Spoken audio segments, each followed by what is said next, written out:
Welcome back to the first episode of After the Storm in, I don't even know the last time I did one, like February? I haven't done one of these in so long that I had to completely figure out how to do it again. I don't even know what to do with my hands now. I don't even know. This isn't right. Having a controller in my hands now, right? I've been playing so many games lately on this channel that I have no idea. I put on my Terravinen jersey for the first time in 6 months. And the weirdest part of it all, this stuff was this never felt real until they dropped the puck for game 1. So with that in mind, let's go recap game number 1 in the best of 5 weird Stanley Cup qualifying playoff round series. Carolina's 3-2 win over the New York Rangers.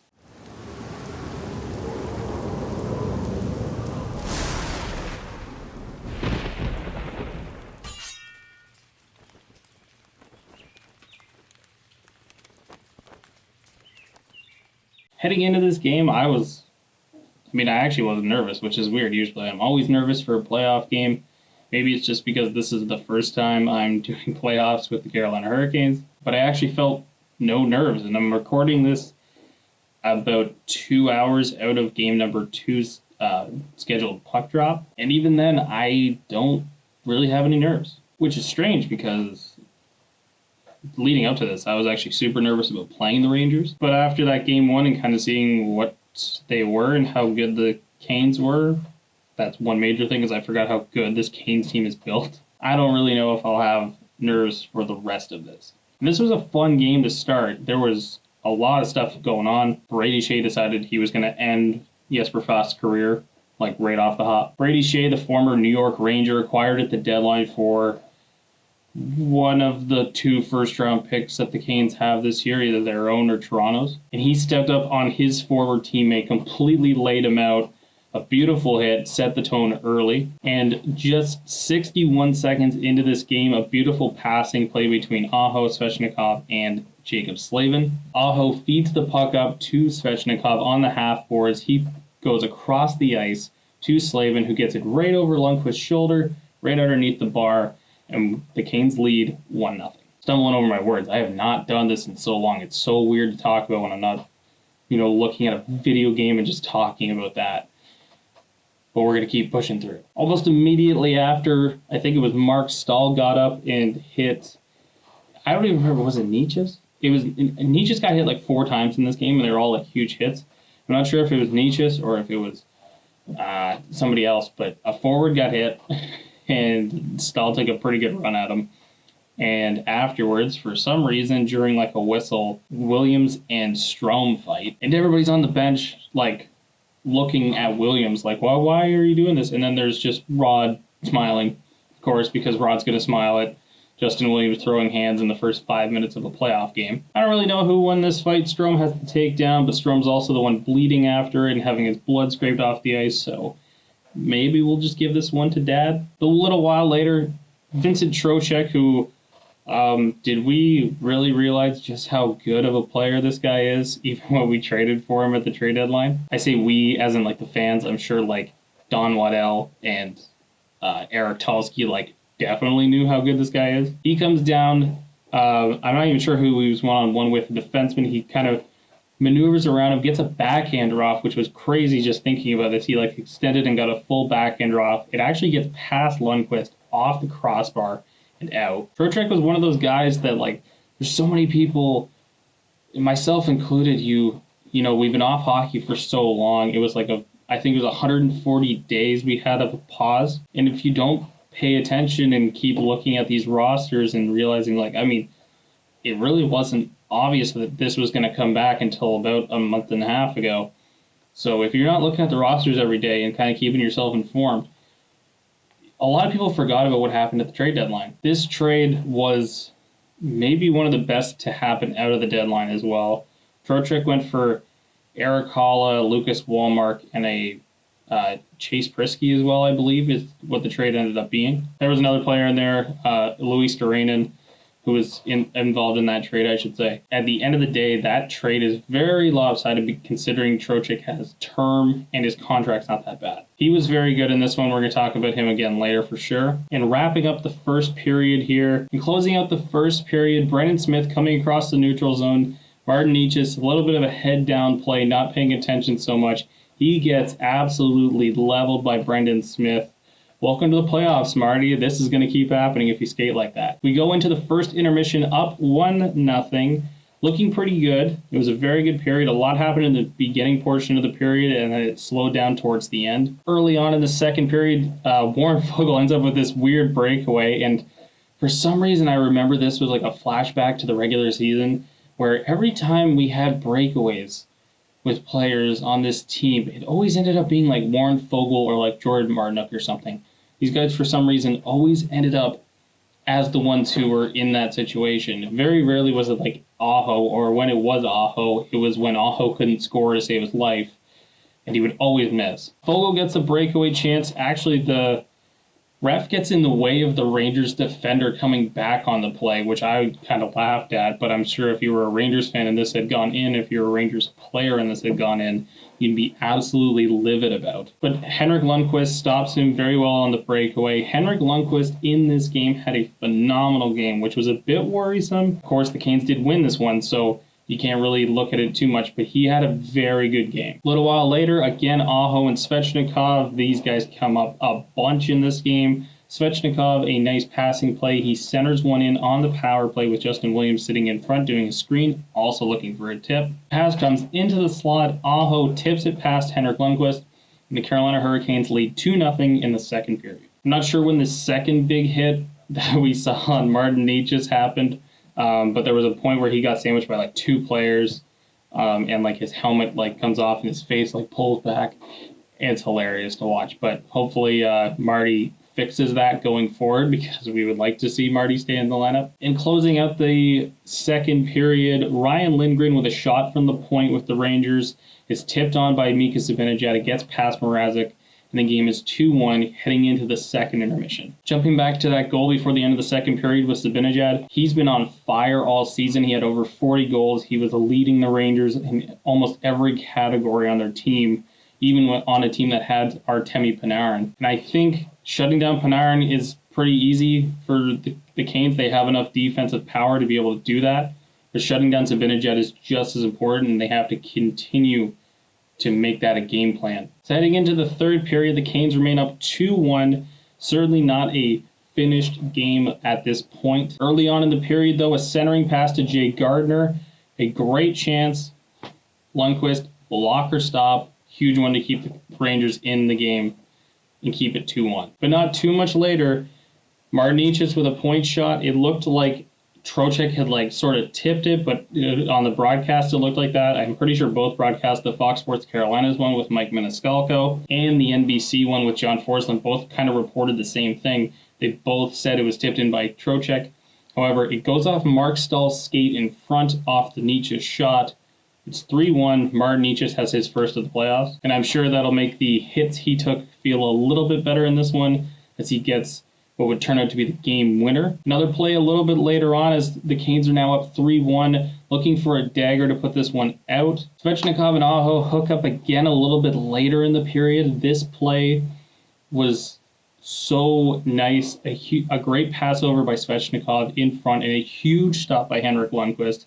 Like I said, he was really good in this game, and that could be worrisome going forward. Going back to Svechnikov for a second, man, was this guy all over the place tonight. He was phenomenal, and his passing was top-notch. I think we always forget it because how good of a shooter he can be and how good of a power forward he is in this league already at like 19 or 20 years old. How good he already is. We forget about his passing, and especially when a game where Teuvo Teravainen wasn't really noticeable in this one. Svechnikov stepped up beautifully and made so many good passes. One led to the Aho goal for sure. This one almost led to another one. But of course, Henrik Lundqvist, King Hank, he is there, makes the big save. Of course, Carolina not out of the woods yet. They don't have this game secured yet. A pass on their own power play, a shorthanded goal, a one-timer by Mark Stahl on the right side of the point gets through Mrazek clean. This was a really good shot for Mark Stahl, honestly, and if you look at players, defensemen on the New York Rangers that you're actually looking at to score a goal, Mark Stahl's probably not one of them. So Stahl gets the goal. The game's now 3-2 heading into the last few minutes of it. Carolina did a great job of just shutting down the rest of the game here. It was pretty important toward the end there. There was a little play with a few seconds left where Mrazek kind of like covered it and then played it into the corner to get the last few seconds off the clock. And it got whistled down, and Mrazek went out and charged at the ref and all that stuff. Almost looked like Cujo from like the early 2000s. And after the protest from Peter Mrazek about that play, Vincent Trocheck on his strong side wins a perfect draw back into the corner, flexes off the draw as Carolina takes game number 1 by a score of 3-2. So some of my worries like heading into this game were actually kind of quelled pretty quick. One of the big things I didn't like was that Ryan Dzingel got scratched by Rod Brendamore, but in favor of, I believe it was Morgan Geekie. I didn't really like that option, but again, also if you look up and down the roster for Carolina right now, a lot of their forwards are left-handed. They don't have too many right-handers in the lineup. I think off the top of my head I can name Necas, Trocheck, and Williams as the main right-handed shots. So with that in mind, you do sort of want to get a right-handed shot extra into the lineup if you can, and Morgan Geekie is just that. And that's also certainly not a knock on Morgan Geekie. He played a game earlier in the season. He had 2 goals against the Penguins, and he's been pretty solid ever since. Solid in the exhibition game, and he was also very solid in this one. He just didn't, end up on the score sheet. With that in mind, at this point, I'm pretty much just going to trust Rod with what he's doing. He hasn't given us much reason not to. He's made some pretty good decisions all year long, and if he needs to scratch a player like Ryan Dzingel, go for it. If it's going to result in winning the game, it's a perfect move. The other scratch, of course, was Trevor Van Riemsdyk, which I didn't disagree with at all, and as long as it keeps Hayden Fleury in the lineup, I am fine with whatever defensive decisions that are made. Of course, Dougie Hamilton's close to coming back. He's not supposed to come in for game 2, so that will likely mean that Edmondson or Fleury stays in the lineup, but I'm wondering who is the defenseman that goes out when Hamilton does. And if the Canes go on a run and Brett Pesce comes back, who comes out then? It's something to keep an eye on. Of course, we want to keep winning games and seeing this team progress, but as we go further and further into this playoffs, those personnel decisions become harder and harder because one, you acquired a player like Brady Shea because of an injury. You acquired Sammy Vodnin, who was injured at the deadline and didn't play because of an injury. And now you have this sort of logjam of, 8 or 9 defenders on your blue line that are all NHL caliber. I wouldn't say that any defenseman on this team is not NHL caliber. Going through it, Hamilton, Slavin, Pesce, Gardner, Fleury, TVR, Vodnin, Shea, Edmondson are all NHL caliber defensemen in this league. So that's something to definitely keep an eye on to see how Rod manages it. Maybe there's a chance that they go 11-7 just to give more guys a rest and have more of these D-men in, because odds are you can get away with having an extra D-man in this lineup right now than with a forward of like Warren Fogle or Jordan Martinook, who are fine players, but they're not moving the needle in terms of score sheets and keeping goals off the board either. Other than that, looking back on this game, a 3-2 win, I thought Carolina was the better team overall. Looking on paper, they're definitely the better team overall.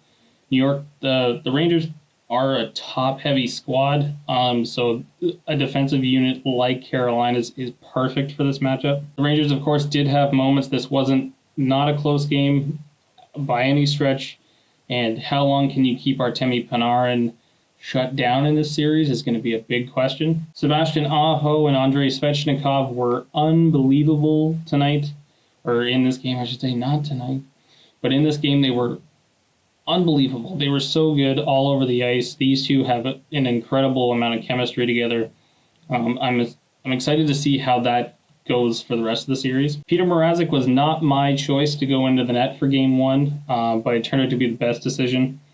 James Reimer, I thought, was really freaking good during that exhibition game when he came in relief. And I thought Reimer was probably the better goaltender for a good portion of this season. But Mrazek was steady. He made a lot of good saves in this game. Can't fault Rod for going to him. He's the guy who brought them to the conference finals last season. I would expect Mrazek's back in for game 2. I would expect he's the starter going through. And lastly, I don't want to, gloss over the Rangers. There's no point, and I'm not that kind of fan who's going to just downplay everything the Rangers do. Henrik Lundqvist, who I believe hadn't lost a game to Carolina or something in the regular season, at least in his career, or whatever it was. I can't remember. The stat came up at some point, and he was very good in this game. He made a lot of key saves. This game could have been a lot worse. It's interesting to see, kind of keep an eye on what's going on with Igor Shesterkin, mainly because he's really good. Georgiev is really good too, so they got a three-headed beast, but it actually might be their downfall. And I say that in a way of, there's a potential that having that three-headed monster for this team, it might just open them up to, switching up goaltending too much. But Shesterkin was deemed unfit to play. I'm not sure if it was COVID related. It doesn't seem like it. It seemed like he got injured at some point. So it'll be interesting to see going forward if he ends up back in the lineup at any point for the Rangers. But that's going to do it for this game, guys. This is fun. It's fun to be back doing these games. It's fun to be back talking about the Canes. I'm going to try to get the Game 2 review, which is, happening here in, what time is it? An hour and a half, his puck drop. So I'm hoping to have that game up very quickly after the game. So at some point tonight, I'll be doing this video up and hopefully get it out for everybody. Thank you guys so much for watching this video. Click like if you like the video. Click subscribe if you want more content like this. Share it wherever. If you got a Canes Facebook group or a Twitter following, anything like that, I would appreciate any and all of it. Bring on game number 2. And let's go Canes.